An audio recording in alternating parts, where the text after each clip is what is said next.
আসসালামু আলাইকুম ওয়া রাহমাতুল্লাহ। প্রিয় দর্শক, আপনারা সবাই কেমন আছেন? আশা করি আপনারা সবাই ভালো আছেন।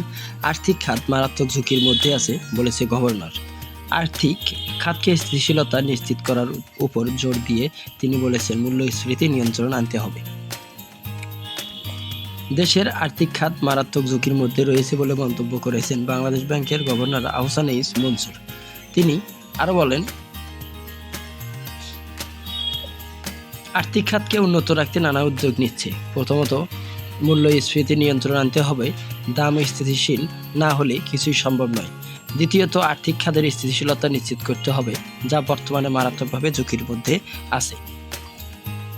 গভর্নর আরও বলেন, আমরা জানি দেশের উন্নয়নের আস্থা ও ব্যাংকিং খাতের নাজুক পরিস্থিতি। একে স্থিতিশীল করতে আমাদের একটি পরিকল্পনা আছে, যা ধাপে ধাপে বাস্তবায়নে 3 থেকে 4 বছর সময় লাগতে পারে, তবে এটা সম্ভব এবং আমরা করবই। তৃতীয়ত, গুরুত্বপূর্ণ দিক হলো নতুন উদ্ভাবন এবং আর্থিক শিক্ষার প্রসার। এই খাতে একাধিক পদক্ষেপ নেওয়া হচ্ছে বলে জানিয়েছেন তিনি। গত বছর গণ অভ্যুত্থানে আওয়ামী লীগ সরকারের পতনের পর আর্থিক খাতের দুর্দশার চিত্র একের পর এক সামনে আসতে থাকে। ক্ষমতাচ্যুত আওয়ামী লীগ সরকারের আমলে একের পর এক অনিয়ম, জালিয়াতি ও প্রভাব খাটিয়ে ব্যাংক থেকে টাকা বের করে বিদেশ পাচার করার তথ্য তুলে ধরা হয় কেন্দ্রীয় ব্যাংক থেকে। এসব তথ্য প্রকাশ হতে থাকলে যেসব ব্যাংক থেকে টাকা তুলতে হুমড়ি খেয়ে পড়েন। এতে কিছু ব্যাংকের হাড্ডিসার খোলস বেরিয়ে আসে। আওয়ামী লীগ সরকার পতনের পরেই অর্থনীতিতে সংকট চলছিল। 2024 সালের জুন থেকে আওয়ামী লীগ সরকার যখন নতুন অর্থবছরের বাজেট দিয়েছিল, তখন অর্থনীতি খুব একটা ভালো অবস্থায় ছিল না। কিন্তু এরপর জুলাই আগস্টের আন্দোলন, নজিরবিহীন অস্থিরতা, আইন শৃঙ্খলা পরিস্থিতি অবনতি ব্যবসায়ীদের মধ্যে আস্থার সংকট আর অনিশ্চয়তা তৈরি করেছে। অন্তর্বর্তীকালীন সরকারের বছরের সেখান থেকে সামাল দিয়ে ওঠা যায়নি।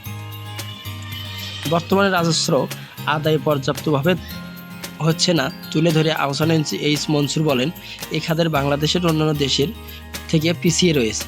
তাছাড়া সরকার এ খাত নিয়ে কাজ করছে যেন আয় বাড়ানো যায়, সেজন্য রাজস্ব আদায়ের জন্য বেশি মনোযোগী হওয়ার পরামর্শ দেন তিনি আরও বলেন, রাজস্ব আহরণে বাংলাদেশ ভালো করতে পারছে না। এ খাতে আমাদের আরও মনোযোগ দিতে হবে। সরকারের কিছু উদ্যোগ নিয়েছে, তবে জাতীয় রাজস্ব বোর্ড কর্মকর্তাদের ধর্মঘটের নেতিবাচক প্রভাব আমরা দেখেছি। তারা মূলত তাদের বিদ্যমান অবস্থায় বজায় রাখার কথা চেয়েছিল, কিন্তু এটি কোনো সমাধান নয়। আমাদের রাজস্ব আহরণ বাড়াতে হবে। ভারত যদি জিডিপি এর 18 থেকে 20%, নেপাল যদি 20% বেশি রাজস্ব তুলতে পারে, তবে আমরা কেন পিছিয়ে থাকব? বাংলাদেশের পুঁজিবাজারকে কাজে লাগানোর নিকট বিরাট সম্ভাবনা রয়েছে বলে মন্তব্য করেন গভর্নর। প্রিয় দর্শক, আপনারা যদি আমাদের চ্যানেলটিতে নতুন হয়ে থাকেন, তাহলে সাবস্ক্রাইব করে বেল বাটন অন করে রাখবেন, যাতে সবার আগে সবসময় আপনাদের মাঝে খবর পৌঁছায় যায়। আজকের মতন এই পর্যন্ত থাকছে।